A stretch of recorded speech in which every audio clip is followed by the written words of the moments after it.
Welcome back to this Golan Heights series. Now let us move away from Mount Bental, where we've been, and we're going to head due north along the Syrian border of the Golan Heights. Let's switch now to a satellite view to see where we are. Mount Bental is here. The Syrian border is here.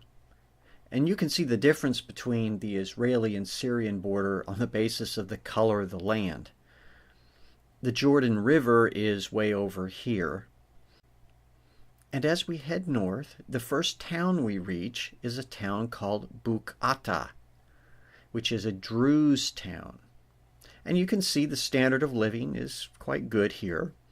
Many of the Druze are not actually full Israeli citizens, not because Israel didn't offer that to them, but because the Druze, many of them, declined it. To understand why they might decline citizenship, we need to see the dynamics of the Druze as a people. The Druze are spread over multiple countries, including Lebanon, Israel, and Syria. Before we continue, what we're going to do next is take you to the next town up the way, which is Masada, not to be confused with the Masada that's down by the Dead Sea. But this town is the largest Druze town in the area, and we're going to be showing you some of the different homes that the Druze have built and live in right along the roadside of our travels. Okay, back to our story. So, until recently, the Druze in Israel were afraid, and for good reason, that Israel might use the Golan Heights as a bargaining chip with Syria and eventually give it back. They felt that if they became citizens and this land was ever given back to Syria, then it would not be safe for them to rejoin their Druze brothers on the Syrian side as Israelis. So they decided to just keep the status of residency. That said, at least the Druze are loyal to the country in which they're living.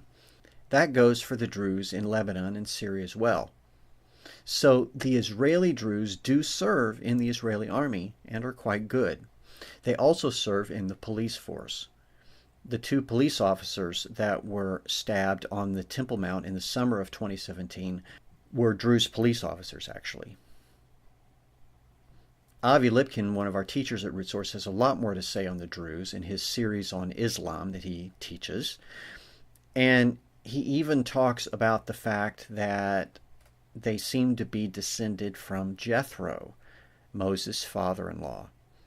And I would also add that they might even be the Rechabites as mentioned in Jeremiah chapter 35. Certainly they do not drink wine.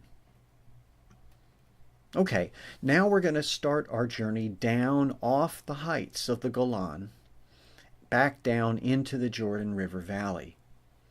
Although we're getting very close to the base of Mount Hermon, we're so close to it now that only rarely in these shots will you be able to make out any snow-capped peaks in the distance.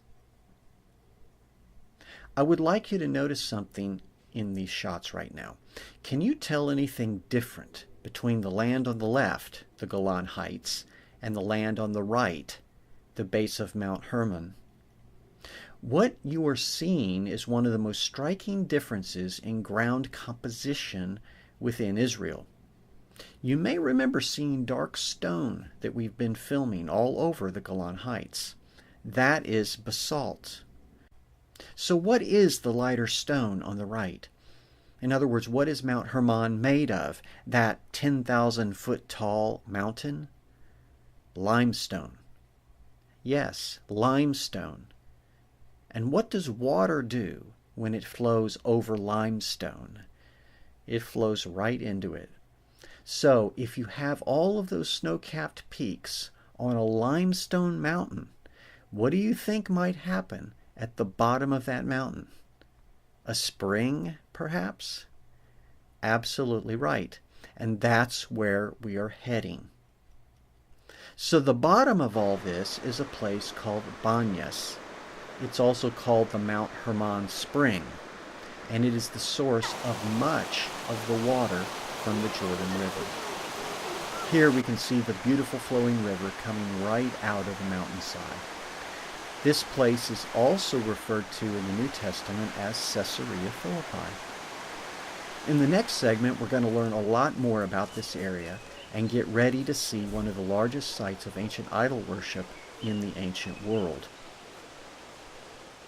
So stay with us. And until next time, this is Bob Odell saying Shalom.